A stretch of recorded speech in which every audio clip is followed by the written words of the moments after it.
사도행전 2장 17절 말씀, 하나님이 가라사대 말세에 내가 내 영으로 모든 육체에게 부어주리니 너희의 자녀들은 예언할 것이요 너희의 젊은이들은 환상을 보고 너희의 늙은이들은 꿈을 꾸리라.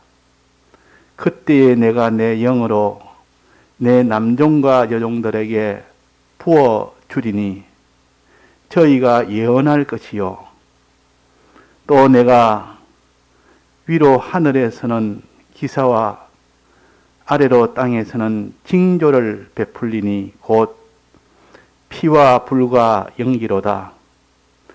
주의 크고 영화로운 날이 이르기 전에 해가 변하여 어두워지고 달이 변하여 피가 되리라. 누구든지 주의 이름을 부르는 자는 구원을 얻으리라 하였느니라. 네.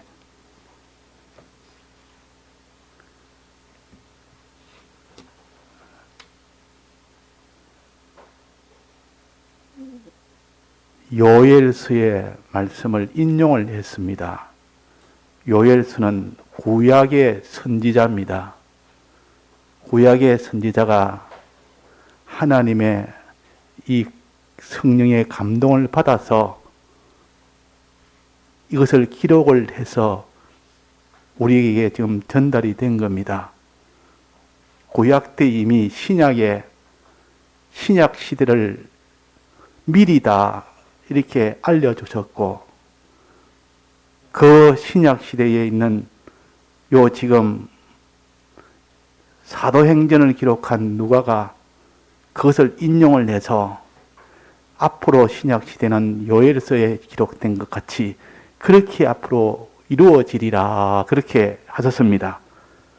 그러면 요엘 선지자가 구약 때 이것을 기록할 때 이미 신약 시대에 있을 때를 하나님의 성령의 감동을 받아서 기록했기 때문에 이 신약 시대는 이대로 이루어집니다.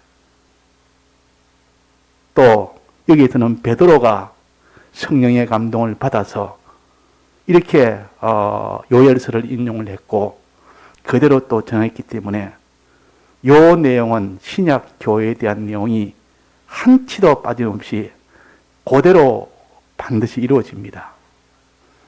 자, 어떻게 이루어지느냐? 신약 시대는 예수님 오시기 전까지 이것이 신약 시대요. 예수님이 처음 오셔서 이 세상에 오셔서 예수님이 다시 재림하시는 이제는 그 기간이 다 신약 시대이기 때문에 이때는 말세라 그랬습니다. 이 그 긴 기간을 말세라. 예수님 오셔서 성천하기까지 그 이후부터 예수님 재림하기 그까지가 다 신약 시대인데 이것이 기간을 한마디로 말하면 말세라, 마지막 세대라 그 말입니다. 마지막 더 이상이 없다 그 말입니다. 예수님 오시면 이 모든 인간의 역사는 인류의 역사는 다 끝이 난다. 이래서 말세라. 그 집에 맨 마지막 딸이 나면 부모가 더 이상은 딸 놓지 말라고 이름을 말자라고 옛날에 많이 지었어요. 말자라는 이름이 많다는 거. 이제 더 이상 딸 놓지 마라. 이제는 마지막이다 이제는. 그 다음에 또 딸이 나오니까 이제는 끝자라 이래가 또 끝자고 뭐 그렇게 했다고 이야기 들었는데 말이란 말은 맨 마지막이라는 뜻이요. 더 이상의 인류의 역사가 이제는 없이 종결이 되면서 그때 이제 심판이 하나님의 심판으로 끝이 납니다. 그때 심판받을 때 믿음으로 산 자는 큰 영광스럽게 되고 믿음으로 살지 못한 자는 그때 큰 화를 받게 됩니다. 그래서 믿음으로 산 자는 영광스러운 때요. 이 종말 때는 믿음을 가진 자는 크게 영광이 되는 때요. 반대로 믿음이 없는 자는 마지막 종말 때는 이때는 큰 화가 오니까 크고 두려운 날이라 그랬고 여기에서는 크고 영화로운 날이라 그랬습니다. 영화로운 날은 성령의 감동을 받아 이 환난을 다 믿음으로 통과하니 영광이 기다리고 있으니까 크고 영화로운 날. 믿음이 없어서 성령을 받지 못해서 또 믿음이 없어서 그 사람이 다 이제는 다 실패가 되니 그때는 큰 두려움에 심판받는 두려움의 날이 된다. 자, 그날은 말세는 형편이 어떻다 했습니까? 말세의 형편을 여기에 기록해 주셨습니다. 하늘에는 기사가 몇입니까? 둘. 땅에서는 징조가 며칠 했습니까? 셋. 자, 하늘에서 기사가, 어떤 기사가 일어납니까? 하늘에는. 자, 하늘에는 어떤 기사가 일어납니까? 누가 아는 사람? 하늘에는 어떤 기사가 일어나지? 자, 20절에 봅시다. 20절에 주의 크고 영원로운 날에 이르기 전에 해가 변하여 어떻게 됩니까? 어두워지고, 그 다음에는 달이 변하여 피가 된다. 해가 어두워서 새카맣게 되어버립니다. 달이 해가 변해서 새카맣게 된다. 어두워서. 그러면 이 땅에 있는 전부 다 까맣게 되어버립니다. 전부 어둡게 됩니다. 그게 첫 번째예요. 두 번째는 달이 변하여 뭐가 됩니까? 피가 된다. 달이 빨간색이 되어버립니다. 붉은색으로. 이 말은 해가 햇빛을 다 잃어버린다. 해의 빛이 다 잃어버린다. 달의 빛이 다 잃어버린다. 낮에는 해가 환히 비쳐야 되고 밤에는 달이 환히 비쳐야 되는데 낮에는 해가 하나도 빛이 다 없어서 새카맣게 돼버리고 그러니까 어두운 낮이 돼버리고 또 밤이 되면 달이라도 환히 밝아야 되는데 달도 빛을 다 잃어서 붉은색으로 변해버린다. 이 말은 날이 기운다는 말은 어두움이 점점 온다는 뜻은 진리가 다 가려워진다. 진리가 없는 시대가 온단 말이에요. 말세가. 그것이 말세가 갈수록 개국일에 없는 환란이라는 말은 갈수록 점점 그것이 심하게 된다는 뜻이요. 그 정도가. 마지막은 다 극단의 그런 형편까지 옵니다. 지금은 그래도 진리가 그래도 조금이라도 남아있다 할지라도 앞으로는 진리가 전혀 볼 수가 없습니다. 진리를. 이 세상 모든 지식이 진리를 다 가려버린다. 그럴 때가 온다. 그게 말세 때입니다. 지금 말세요. 지금 거의 진행이 되고 있습니다. 점점 그것이 더 강하게 그 다음에 달이 빛을 잃어버린다. 달이 빛을 잃으면 붉은색이 됩니다. 개기월식 때는 달이 붉은색이 근데 빛을 다 잃어버려서 그렇습니다. 이 달은 밤에 해를 반사받아가지고 햇빛을 반사받아가지고 그래서 밤에 보면 달이 보면 환하게 이렇게 비치는데 이 반사받은 그 빛이 없습니다. 즉 선지자가 없다고 하면 선지자가 하나님에게 진리를 받은 선지자가 외치는 선지자가 다 실종이 되어버렸습니다. 전부 선지자가 다 돈을 위하여 점을 치고 선지자가 다 사랑이 다 식어져 버리고 이러니까 선지자는 많은데 참 선지자가 없는 시대를 가르쳐서 달이 변하여 피가 되고 그렇습니다. 이런 시대가 반드시 점점 지금도 그런 것이 있는데 그것이 점점 더 심해집니다. 마지막은 이것이 가득 전부가 다 돼버립니다. 자, 이렇게 하늘에서 있는 징조 두 가지, 그 다음에는 땅에 있는 징조 몇 가지입니까? 세 가지. 19절에 봅시다. 19절에 땅에서는 징조를 베풀리니 뭐가 있습니까? 곧 피와 불과 연기로다. 피가 가득한 그런 땅에 일어난다. 피가 가득히 땅에 이제 흘러내리는 그런 일이 일어나고 불이 가득한 그런 일이 일어나고 연기가 가득한 그런 일이 일어난다. 이거는 다 피는 피 흘림에 가득하면 죽음이 가득해진다. 지금도 무슨 이런 지진으로 인하여 죽든지 전쟁으로 인하여 죽든지 굶어 죽든지 연병으로 죽든지 죽는 일이 많이 생긴다 그 말입니다.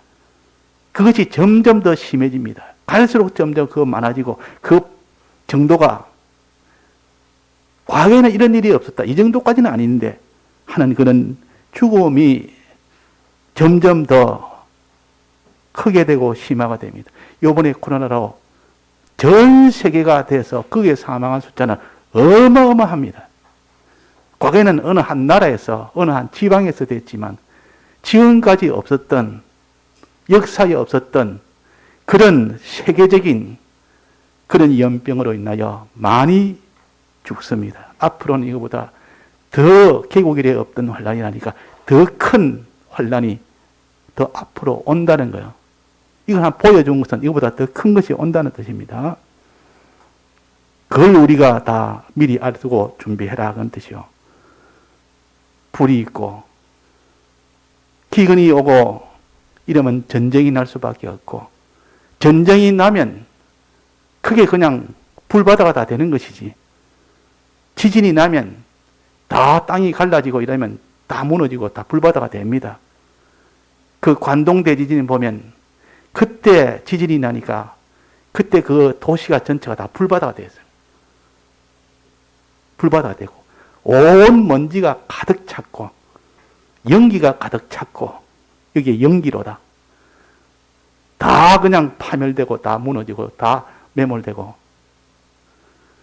자 이런 것이 조그맣게 난 게 크게 났는데 앞으로는 더 크게 난다 그 말이에요.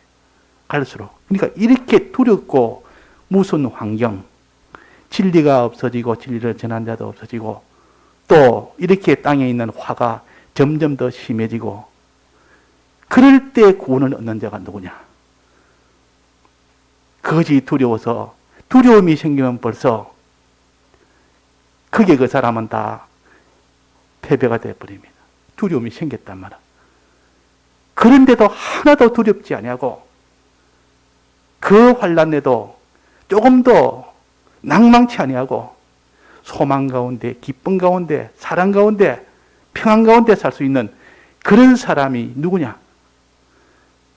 말세는 하나님이 환난은 이렇게 부어주는 반면에 또 한면에 성령을 너에게 부어주리라. 모든 육체에게.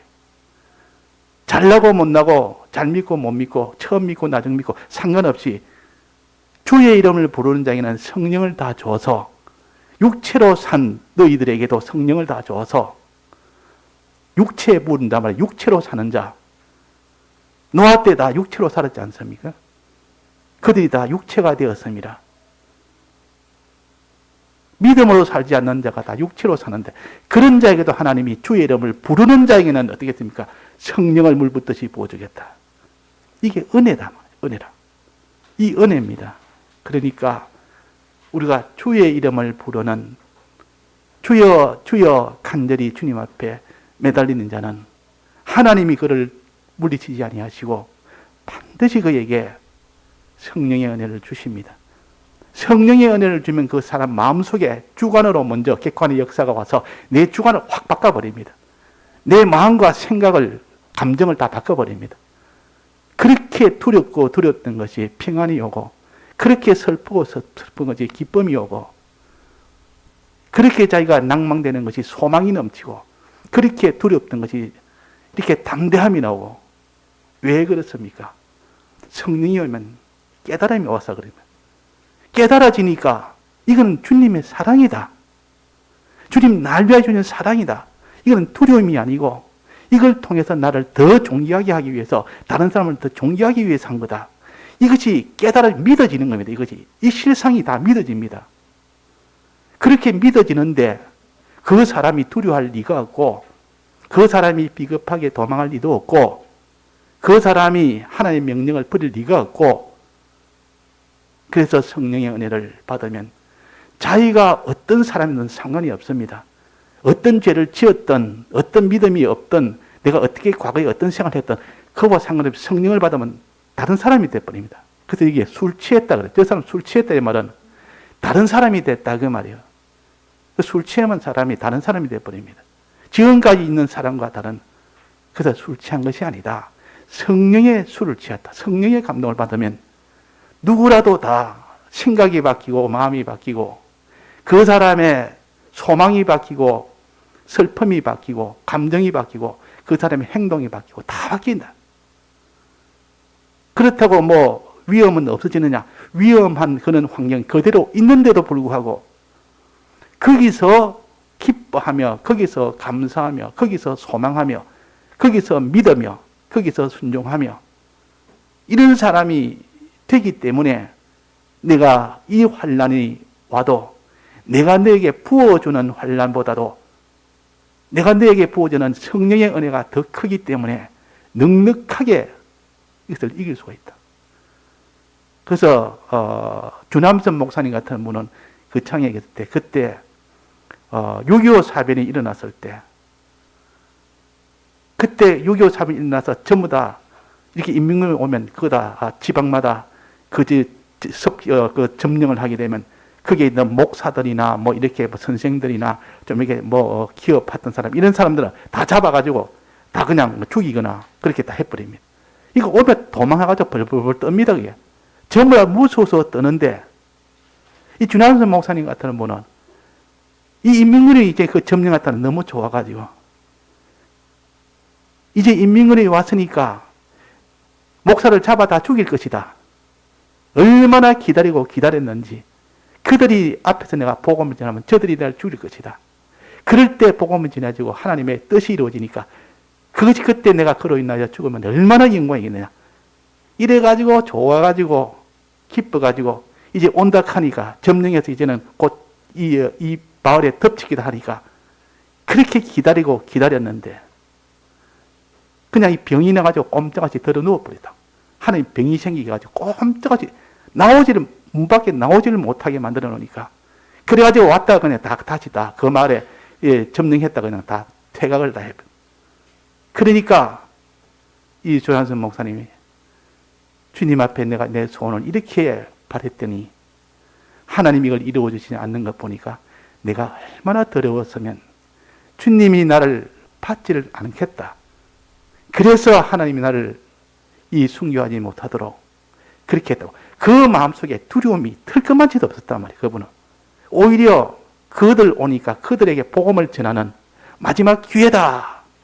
자, 그런데 두려움이 있겠습니까? 그러니까 사랑은 두려움을 이기느니라 그랬습니다. 그 사랑하는 마음이 하나님을 사랑하고 그 인민군을 사랑하는 그 마음이 충만해 보니까 그들의 총칼이 두려운 것이 아니라 총칼을 보면 우습다가 말이에요. 아무런 두려움이 없는 겁니다. 어떻게 하면 하나님 뜻을 이룰고 어떻게 하면 저들에게 복음을 전할고 저들이 나를 죽이려고 오지만 나는 복음을 전할 수 있는 기회다. 이게 성령의 은혜를 받으면 그런 마음이 들고 성령의 은혜 떠나면 두려워서 그들이 언제 더 점령할까 점령하면 내가 또 잡힐까 잡혀서 고문받다가 또 갑자기 총에 맞아 죽으니까 두려워하지 않을 수가 없는 그것이 사람의 본성인데 성령을 받으면 내가 아닌 다른 객관의 능력이 와서 그를 변화시킵니다. 자, 이런 성령의 능력이 좋지 않습니까? 참 너무 좋다고 말해요. 이 성령의 은혜를 받고 나면 사람이 평소 사람이 아니고 지금까지 자기가 두려워했던 거 하나도 두렵지 않고 지금까지 내가 원하는 것이 원하지도 아니하지고 이 세상에 그렇게 원했던 것이 하나도 그것이 원하는 마음이 없어지고 오직 믿음으로 사는 그 소원이 충만해지고 그래가지고 담대해지고 그래서 복음을 다 전한 겁니다. 그래서 복음을 전할 때는 사도들이 이 복음을 전했대서 사도행전이라 이렇게 하지만 실제로는 성령이 사도들을 붙들고 그 모든 역사를 했대서 성령행전이라 해야 그것이 오히려 본질적으로 맞는 말이다. 이래가 어떤 사람은 성령행전이라 이렇게도 합니다. 성령의 감동을 받은 사도들이 복음을 전하는 이것이 사도행전 아닙니까? 그러니까 성령의 감동을 받아 놓으니까 자기가 아닌 다른 사람이 되어서 그 감동을 받아서 그 일을 기쁨으로 담대하게 다 한 겁니다. 그래서 우리도 성령을 받으면 우리도 다 변화됩니다. 우리가 꼭 그런 복음의 일이 아니라도 이 땅에 의식주 생활을 하며 또 의식주 생활을 하면서 믿음 생활을 하며 그럴 때 말할 수 없이 자기가 어려움 속에 있기도 합니다. 하나님이 아담의 범죄로 인하여 일할 때 얼굴에 땀을 흘려서 일해야 그 모든 생산물을 먹을 수 있도록 그렇게 했기 때문에 이 땅에 사는 것이 전부 다 염려, 근심, 걱정 그것이 가득하도록 해놨습니다. 거기서 성령의 은혜를 받아 사는 자는 항상 평안 속에 살도록, 항상 기쁨 속에 살도록, 이게 성령의 은혜라는 것은 하나님이 환난을 먼저 주시고 성령의 은혜를 뒤이어 주니까 환난이 자기는 환난이 아니고 환난에서 면함을 받았다 그럽니다. 환난에서 자기가 환난 자체를 안 받는 것이 아니라 환난에서 면해졌단 말은 환난은 받는데 자기는 환난으로 여기질 않는 겁니다. 기쁘고 좋으면 그건 환난이 안 되는 겁니다.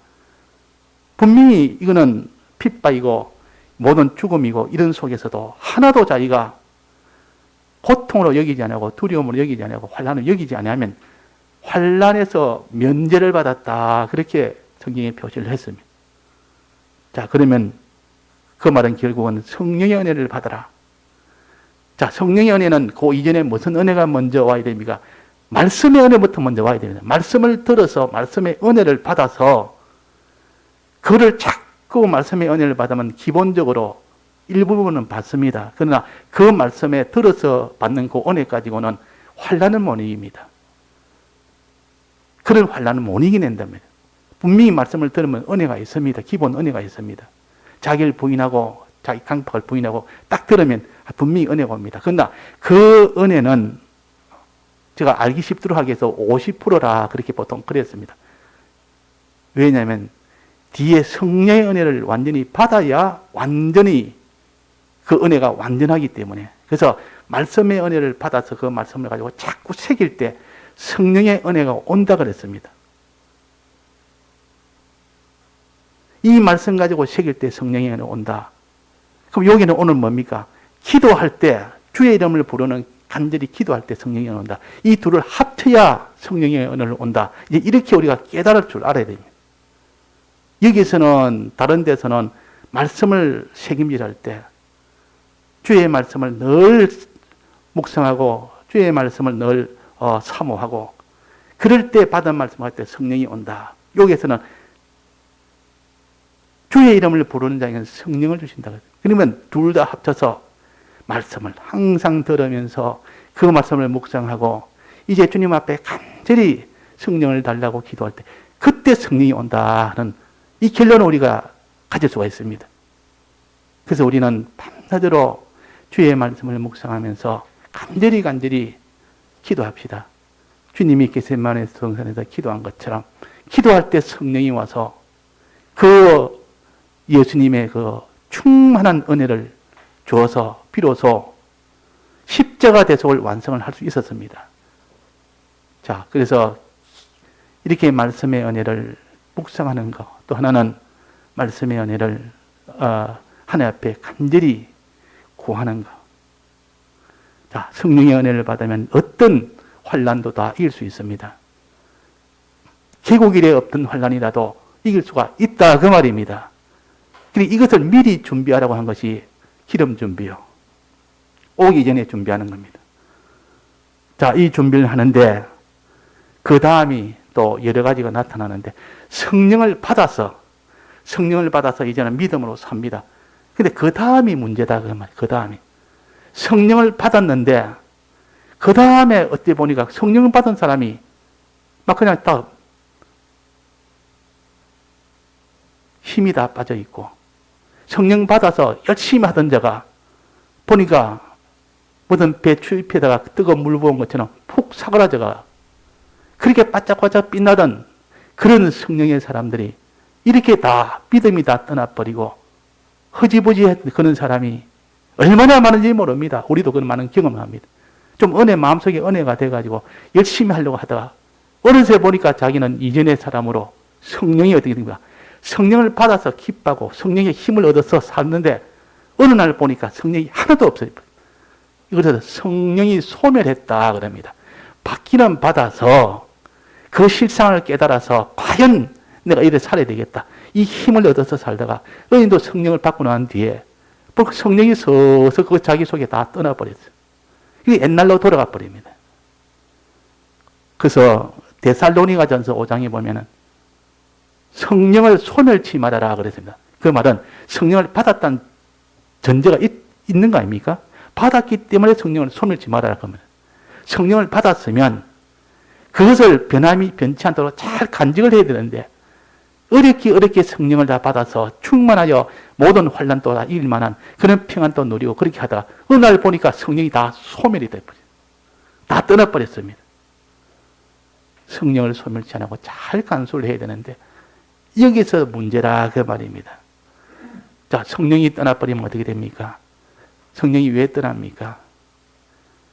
성령을 받아서 성령을 받아서는 모든 것이 실상으로 다 보입니다. 하나님의 약속이 실제 이것이 실상으로 믿어진다 말이에요. 하나님의 약속이 다 믿어지고 하나님이 이렇다면 하나님이 그 실상이 믿어지고 하나님의 약속이 믿어지고 그러니까 하나님 앞에 순종을 안 할 수가 없고 저절로 되어지고 그렇게 되는데 그 모든 성령이 서서 소멸해버린다. 성령을 간직하지 못해서 성령이 소멸하도록 내버려둔 겁니다. 내버려두면 어떻게 됩니까? 성령이 소멸되었습니다. 그러면 소멸되면 이 하나님의 말씀이 실상으로 보이지 않냐고 한때는 내가 성령 받을 때는 이 말씀이 내게는 참 실상으로 봤는데 지금 생각하니까 뭐 꼭 그렇게까지 내가 느낄 만한 것이 아니다. 그때 성령을 받을 때 내가 모든 말씀이 다 진실로 보였고 그것이 다 실상으로 보였으니까 힘이 났고 했지만 지금 생각해보니 그게 뭐 꼭 그 진실이냐? 이게 실상이라고 할 수 있겠느냐? 실상으로 보지 않는 겁니다. 실상으로. 꿈처럼 보이기도 하고 환상으로 보이기도 하면 그때 그 뭐 성령에 받은 것이 내 꿈이지 뭐 환상이지 뭐 실제는 아니라 이렇게 성령을 받고 난 뒤에 변하는 사람이 있고 변치 않고 그대로 유지하는 사람이 있습니다. 이 성령을 잃지 않으려고 계속 주의 말씀을 묵상하고 주 앞에 또 기도하고 이렇게 쉬지 않고 계속 하니까 그래서 기도는 쉬지 않고 해야 했습니다. 쉬었다면 그 뒤에 성령이 왔다가 다 소멸되어 버립니다. 그 사람이 뭐든지 하나를 할 때 뭔가 이루어서 잘 됐다 싶을 때 그때 방심을 해서 이전으로 잘못하면 깨어라면 이전으로 돌아가는 거는 모든 이치가 다 그런 것처럼 성령도 그렇다면 성령을 받아서 기뻐하다가 그 성령의 은혜가 서서 기도도 점점 줄어들지 말씀을 듣는 것도 줄어들지 들어서 묵상하는 것도 줄어들지 그래서 성령을 받는데 그 원인이 서서 줄어드니까 이제는 성령이 소멸이 됩니다. 소멸되니까 그렇게 그것이 실상으로 믿던 자기가 이제는 실상으로 보지 못하고 내가 그때 환상을 봤네? 환형을 봤네? 내가 무슨 이런 그림자 같은 걸 봤네? 실제가 아닌 것을 내가 실제라고 내가 그렇게 여겼네? 주님 따라가면 주님이 다 지켜준다는 거 내가 꼭 그때는 실제로 느꼈지만 지금은 내가 그렇게 믿을 수가 없네. 그렇게 여겨지는 건 나중에는 그것이 성령이 소멸된 것이라. 성령이 소멸되면 어떻게 됩니까? 그 사람의 신앙은 다시 퇴보가 됩니다. 성령이 다 소멸되어 버리면 이전으로 돌아가 버려요. 그래서 그 신앙은 점점 퇴보가 되는 신앙이다. 자, 성령을 그대로 유지하는 사람은 그 사람의 신앙은 어떻게 되겠습니까? 지금 신앙이 성령에 충만해서 모든 것을 실상으로 보는 사람이 그 실상으로 봤으니까 순종생활도 되어지고 이렇게 계속 순종도 하고 이렇게 되니까 그 사람의 믿음이 자꾸 어떻게 보면 자라게 됩니다. 자란다 그 말이에요. 그러니까 성령을 받아서 유지하는 사람은 모든 것이 실상으로 보고 그 사람이 더 믿음으로 살고 더욱더 순종으로 사니까 믿음이 자꾸 자라갑니다. 그 성령 받아서 자라가는 사람이 있고 어떤 성령을 받아서 그 성령을 유지하지 못하고 점점 소멸됨으로 인하여 그 성령으로 자란 그것이 다 퇴보가 되는 사람이 퇴보되는 신앙. 자, 퇴보되는 신앙은 여기에 무슨 신앙이라고 하면 늙은이들은 꿈을 꾸리라 그래. 늙은이는 퇴보하는 신앙이에요. 이전보다 점점 자꾸 뒤로 퇴보가 되는 신앙이에요. 신앙은 자라가는 것이, 살아있는 생물은 자라가는 겁니다. 요만한 풀 한 포기도 자라가는 거예요. 요만한 물고기가 새끼만은, 요 소만한 물고기도 생명이 있으면 자라게 되어 있습니다. 그런데 늙은이 신앙은, 이 늙은이란 말은 점점 퇴보가 된다. 몸이 점점 늙으면 퇴보되듯이 신앙도 자꾸 퇴보가 된다. 뭐 할 때? 받은 성령의 이 은혜를 받았는데 그것이 점점 소멸이 됨으로 인하여, 그래서 그 사람의 신앙이 퇴보가 됩니다. 그러나 성령의 이 감동의 은혜가 그대로 유지되는 사람, 계속 그래도 또 하나님 앞에 또 기도하고, 그렇게 성령에 충만해도 또 다음에 또 기도하고, 또 말씀을 듣고, 또 말씀을 또 묵상하고, 이걸 계속하는 사람은 성령이 유지가 됩니다. 유지가 되면 필연적으로 그 사람은 예언하는 생활을 하고, 말씀을 전하는 생활을 하고, 순종하는 생활을 하게 됩니다. 그러니까 그 사람의 믿음은 어떻게 됩니까? 자라가는 신앙이 된다. 자라가는 신앙을 여기 뭐라 했습니까? 어린 자녀들은 그랬습니다. 자녀들은 자라가는 신앙이요. 어린 아이들은 자라가는 신앙. 어린 아이는 자꾸 자라지 않습니까? 어린 아이는 몸이 자꾸 자라듯 어린 아이의 신앙을 가져라. 이 말은 자라가는 신앙을 가져라. 성령을 유지하는 신앙을 가져라. 그 말입니다. 사람이 자꾸 자라가야 돼. 신앙이 자라가야 되는데, 오늘보다 내일이 낫고, 내일보다 모레가 낫고, 1년 전보다 1년 후가 나아야 되는데, 자꾸 시간이 지나도록 이전보다 퇴보가 되는 신앙은 최악이요. 이전보다 자꾸 자라가는 신앙은 최설이요. 그 중간은 뭐겠습니까? 자라지도 아니하고 퇴보도 안 되고 고대 현상 유지하는 사람. 특별히 그 사람이 자라지도 않아요. 특별히 그 사람이 또 퇴보도 안 돼. 그러니까 이거는 뭐 자라지도 않으니까 그는 생명이 없는 거죠. 자라야 생명은 다 자라야 되는데, 그렇다고 완전 퇴보되는 것도 아니고, 요게 퇴보되는 과정입니다. 그게 퇴보되는 과정. 현상 유지는 퇴보되는 과정이지, 그 퇴보된 현상 유지된다고 구원이 되는 건 아닙니다.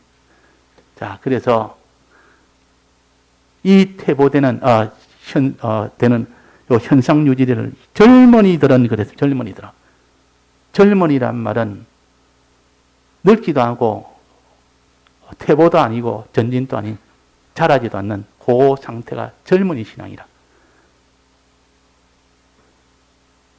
자, 우리는 젊은이 신앙은 크게는 구원이 없고, 늙은이 신앙도 구원이 없고, 퇴보도 없고, 현상 유지에도 구원이 없습니다. 오직 자라가는 자녀 신앙, 자라가는 신앙이 됩니다. 자라가는 신앙은 성령의 이 은혜를 계속 유지하는 사람이에요. 퇴보하는 신앙은 성령의 은혜가 소멸하되 100% 다 소멸돼 버립니다. 현상 유지하는 젊은이 신앙은 성령의 은혜를 받았는데 그것이 일부는 남아있고 일부만 자꾸 소멸이 돼버려요. 그러니까 내가 어디 뭐 퇴보하나? 성령의 은혜를 내가 없나? 그대로 가지고 있지. 그러나 자라가지 않는 거 보니까 너는 현상 유지하는 젊은이 신앙이다. 젊은이 신앙. 요즘 말에 뭐 젊은이라는 건 좋은 의미로 가지만도 이게서 가치는 신앙의 요 면에서는 젊은이 신앙은 현상 유지 신앙이에요. 늙은이 신앙은 퇴보하는 신앙이에요. 어린 나이 신앙은 자라가는 신앙이에요. 자라가는 신앙은 생명이 있다는 증거요. 그것이 구원을 얻는 신앙이라. 그는 성령의 은혜를 받아서 자꾸 그 사람이 그 성령의 은혜가 없어지지 않도록 충만한 채로 그것이 유지가 되도록 하는, 성령을 소멸치 않는 신앙이라. 환상을 본단 말은, 비유한다면 그림의 떡입니다. 떡을 봤는데 실제로 저건 떡이다. 떡을 보면서 밥상의 떡이다. 이건 내가 먹으면 된다 하고, 밥상에 있는 떡을 보면서 이 떡이다 하면서 이렇게 대하는 사람이 있고, 떡을 주니까 저 그림의 떡이다. 그림 속에 있는 떡을 보듯이 저거는 실제가 아니고 그냥 그림 속에 있는 떡이지 먹을 수 있는 것은 아니다. 실제 떡을 줘도 자꾸 그림의 떡으로 여깁니다. 그러니까 이게 환상을 보는 거라. 환상만 보지 실제로는 아니라고 여기는 겁니다. 하나님의 말씀을 들어도 이건 실제는 아니다. 그냥 환상이지 그냥. 늙은이에는 뭐랬습니까? 퇴보하는 신앙은 꿈이다. 꿈. 꿈에서 내가 떡을 먹었는데 맛있게 먹었는데 일어나 보니 아무것도 아니더라. 그게 다 헛것이다. 아무것도 아니더라. 그는 실상은 하나도 아니다. 꿈으로 여깁니다. 그래서 우리가 실상으로 계속 여기는 이 신앙이 잘하는 신앙이다. 실상으로 여기지 않고 하나의 이거는 다 100% 헛것이다. 이거는 실상이 아니라 거짓이다. 꿈인데 무슨 그게 실상이냐. 그렇게 여기는 신앙은 퇴보하는 신앙이에요. 환상을 본다는 말은 이것은 실상은 아니고 그냥 실상처럼 보일 뿐이다. 지금도 보는 것은 실상처럼 보일 뿐이지 실제는 아니다. 하나님도 실상은 아니다. 하나님의 이 대속도 실상은 아니다. 이렇게 실상으로 보지 못하고 환상으로 보고 꿈으로 보이는 사람은 그 믿음이 그 사람이 자라지를 못합니다. 그 사람이 퇴보하거나 현상유지밖에 못한다. 그래서 우리가 잘하는 신앙은 항상 성령의 감동을 받아서 주님과 하나님과 그 약속과 그 모든 명령을 실상으로 대하는 사람이요. 실상으로 대한다. 자, 그래서 우리가 성경을 읽을 때 또 하나님 앞에 기도할 때 주님, 내가 주님의 대속을 실상으로 대하지 못합니다. 내가 들어도 항상 이거는 실상이 아니고 그냥 놀리고 하나 이치고 그렇지 내가 실상으로 진실하게 참이다 이렇게 내가 여기지 못하는 내 속에 내가 성령을 보내주옵소서. 그래서 내가 바로 깨닫고 확신할 수 있게 해주옵소서. 이렇게 하나님 앞에 구하는 그 사람에게는 하나님이 실상으로 볼 수 있는 깨달음을 주십니다. 실상으로 봤다면 누가 하나님을 배반하겠습니까? 누가 하나님을 우리가 버릴 수 있겠습니까? 누가 하나님을 따라가지 않을 수 있겠습니까? 실상으로 보이는데 실상으로 봤다면 막 그냥 그 앞에도 그냥 다 기절해 볼 겁니다. 우리가 실상으로 주님을 다 만난다면. 그래서 주님을 실상으로 보고 그 자리에서 엎드려서 죽은 자처럼 되었다 그랬습니다. 너무 놀라고 너무 놀라니. 그러니까 성령의 은혜가 오면 실상으로 그것이 느끼도록 보이도록 해주십니다. 그러니까 그 사람이 믿음이 없을 수가 있겠습니까? 하나님이 너무너무 두렵고 하나님이 너무너무 소망이 되고 그분이 나를 사랑하는 것을 실제로 보게 된다면 자, 지금은 우리가 실제로 성령을 통해서 느끼고 감동으로 우리가 볼 수밖에 없는데 그러나 우리가 세상을 떠나서 주님 앞에서는 그때는 실상으로 봅니다. 그때는 다 기절합니다. 기절. 주님 앞에 우리가 잘못된 것 때문에 기절하고 우리에게 주신 은혜 때문에 기절하고 내가 이런 분을 내가 어떻게 대했으며 내가 이런 분을 내가 어떻게 내가 대하지 않았으며 그래서 우리가 실상을 다 보지 못하는 우리에게 실상을 보이도록 하는 것이 성령의 은혜다 그 말이에요. 이 성령의 은혜를 우리가 받을 수 있도록 자꾸 주의 말씀을 가지고 묵상을 해야 됩니다. 또 주님 앞에 간절히 하나님 앞에 성령의 은혜를 받아야 됩니다. 성령의 은혜를 받으면 첫째 내 마음의 해결이 다 되도록 내 마음의 해결. 깨달음으로 인하여 실상으로 보면 내 믿음이 해결되고 마음이 해결되고 마음의 평안과 이런 것이 먼저 해결되고 그 다음에 환경을 하나님이 다 변화를 시킵니다. 그 다음에 환경을 변화시킵니다. 이 성령은 성령의 이 천지를 다 지은 거 아닙니까? 수민이의 그 신이 수민이에 운행하더라. 그 운행하는 성령이 말씀을 하니까 성령이 다 그것을 다 여섯만에 다 지은 겁니다. 이 성령이 왔는데 환경, 우리의 환경을 변화를 못 시키겠습니까? 필요한 대로 하나님이 오라 하면 오고 가라 하면 가도록 모든 만물을 다 움직이는 것이 성령님이십니다. 그러니까 우리가 성령의 감동을 받으면 내 마음을 변화시키고 환경을 변화시키고 필요한 만큼 다 변화시킵니다. 주권을 가지고. 그러니까 성령의 은혜를 우리가 간절히 구합시다. 기도 우리가 해서 하루에 한 번씩 우리가 최소한 이 사도들도 제9시에 기도했고 제6시에 기도도 했고 이렇게 기도하는 거 우리가 기도하는 거 이거 우리가 그냥 형식이 아니고 그런 능력이 있는 것이 기도요. 주의 이름을 부르는 자는 성령의 은혜가 와서 내 마음의 모든 것을 변화시키고 내 생각을 변화시키고 또 내 주위 환경을 다 변화를 시킵니다. 그러니까 우리가 이런 권능, 이런 특권을, 기도의 특권을 가졌는데도 이것을 특권이라 여기지 않고 기도를 쉬어버립니다. 쉬지 말고 기도를 했는데 좀 기도 좀 하다가 성령 받고 나면 이제 그 다음에 기도를 쉬어버립니다. 좀 쉬자. 그러면 또 성령이 되면서 다 소멸되어 버립니다.